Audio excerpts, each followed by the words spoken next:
Hey, hello everybody and welcome back to the Alan Davis YouTube channel. Now, what a game of football that was, especially in the closing at 5 to 10 minutes. Newcastle 1, Wolverhampton 1. Let's talk about it. Right, so, a lot of things to set straight. Newcastle don't have the squad depth yet. I'd imagine that comes with a lot of time, a lot of building. We also do have quite a few players injured, especially our main players at the moment are out. This was always going to be a tough game. We've always had very dull, dark games against Wolves in the past. We did manage to beat them at St James's last season, but we'll take that away from home. We are away from home. I did say in the look ahead, we're form away from home needs to improve. I don't know if it was just down to the injuries. I think if Bruno, Wilson, Isaac were all playing at maybe the same time, I thought it would have controlled the game a lot better. Because I tell you what, Neves, I know I said he was overrated last week, but Jesus Christ, what a game of football he had. That is probably one of the best Neves performances I've seen. In any shirt at all.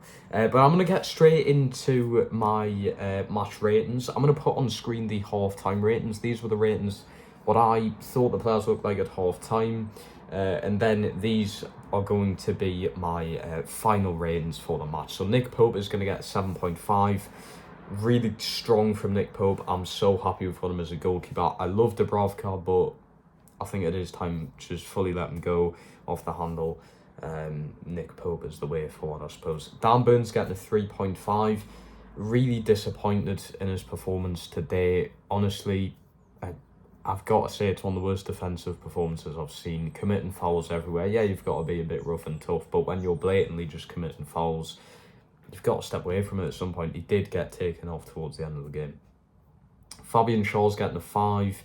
Not much to say about Schär today. Botman's getting a 6. This is the third or fourth time I've actually been really impressed with Botman so far. I hope he keeps this up. He's going to have to prove himself on Wednesday night. We do have Liverpool, so big game to look forward to. And I hope Botman can prove himself there. Kieran Trippier's getting a 6. A little bit disappointed with the balls that he's putting into the box, but his passing, his creativity, he's passing out from the back especially, was spot on the day. Joe Linton's getting a 5. Wasn't even worth him wearing the shirt today, to be honest. There was not much from Joe Linton's game. Sean Longstaff's getting a 5.8. I actually put his rating down because he was a bit sloppy towards the end of the game. I mean, when has Sean Longstaff never a bit sloppy with the ball? But Sean Longstaff, it was better than what I've seen in pretty much any other game from him. He was pretty well-rounded, solid. He always had the ball in the first half, which was good to see. He just needs to do a bit better with actually keeping the ball and actually getting somewhere with the ball, making a pass, what have you. Joe Willock's getting a 6.5, run his bloody legs off today. I didn't even think he'd be starting, considering he's just now played, I'm pretty sure, 4 games in a row of football straight, so I'm very surprised about that. St. Maximin is getting a 7. The equaliser towards the end, I think I had him at a 6.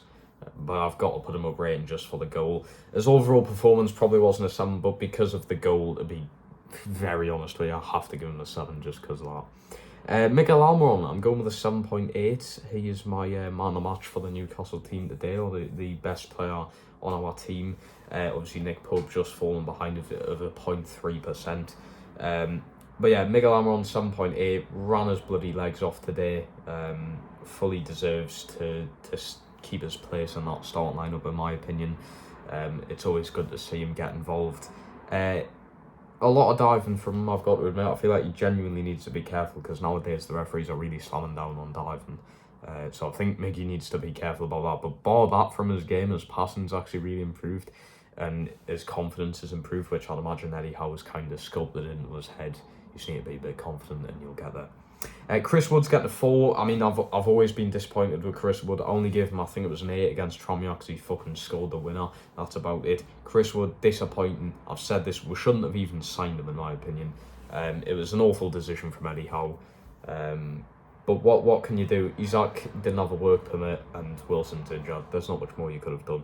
As the substitutions go, it's just plain and simple. Target's getting a 5, Fraser's getting a 5, Murphy's getting a 5, Anderson's getting a 5.5. The only reason he's getting that is because he did hit the crossbar. I think if Neves wasn't guarding him at the back post, Anderson would have buried it and we would have won the game. But yeah, it was nice to see Anderson get a bit of a runabout. I know he didn't play too well against Tranmere, in my opinion, but it's nice to see him get some game time in the Prem. He's never going to get better if he doesn't. And Richie's just NA because, I mean, he didn't even touch the ball. He didn't even look at the ball, I think.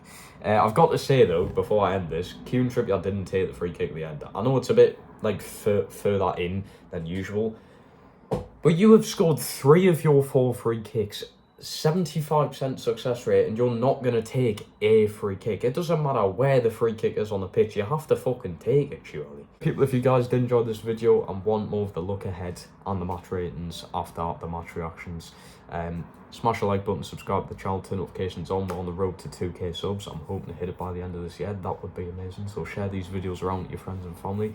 I'll see you in the next video, people. Peace.